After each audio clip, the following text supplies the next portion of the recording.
তোমরা ঠাকুর দেখা শুরু করে দিয়েছো। আজ যেহেতু পঞ্চমী, দেখো তবু কিছু টুকটাক জিনিস আমাদের এখনো মনে হচ্ছে যে কেনা বাকি আছে।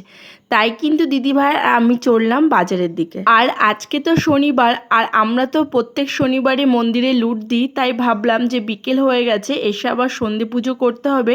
আর আকাশের ভিউটা দেখো কি সুন্দর, এই জন্য ভাবলাম একটু তাড়াতাড়ি বেরিয়ে যাই, ঠাকুরের লুট দেবো আর ওখান থেকে কিছু কেনাকাটা করব। তো কি কি কেনাকাটা করেছি সবই তোমাদের সাথে এই ভিডিওতে শেয়ার করব। যেহেতু আমাদের বাড়ি থেকে কিন্তু এই যমুনা নদীটা খুব একটা বেশি দূর না, তাই কিন্তু এই রাস্তা দিয়ে গেলেই বেশ নির্জন নিরিবিলি থাকে, আর যেতেই কিন্তু মন্দির পড়ে।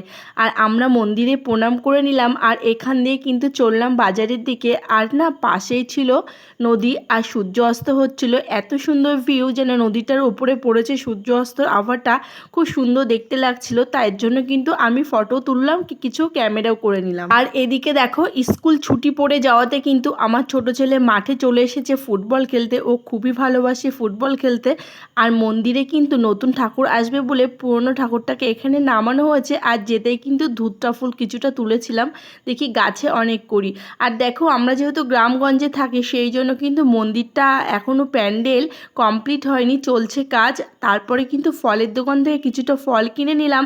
আর এখানে কেকের দোকানে এসেছিলাম ধূপকাঠি বাতাসা কিনতে, আর ছেলেদের জন্য কিছু খাবার কিনতে।